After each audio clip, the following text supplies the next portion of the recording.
sharmaake lina sharmaake hay bal waxa iga warantaa sharmaake bal waxa nooga warantaa maxaa halkan ku keenay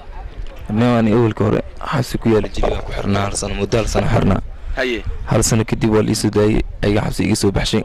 15 maalmood aan jilib joogay kadibna baawar la igu soo qaaday xar dheer la keenay yaa way iyaga aad sheegaysid ma al-shabaab nimanka al-shabaabka gaariyan la shaqeynay gaariya la iga dejiyay marka hore gaari bay la shaqeynay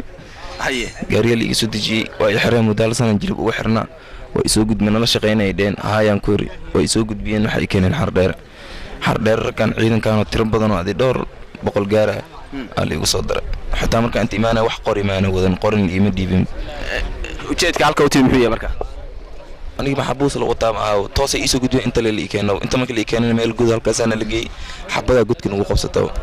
adigoo dagaalamaya lagu qabtay Soomaha ciidamada saraakiishu waxay sheegeen dadka oo dhayo dagaalamay in la qabtay sidee u oranaysaa marka anigoo maxbuus la qabtay maxbuus noqon kara qorib ma wadin macaan dagaalama qor wata dagaalamay magacaaga ku celi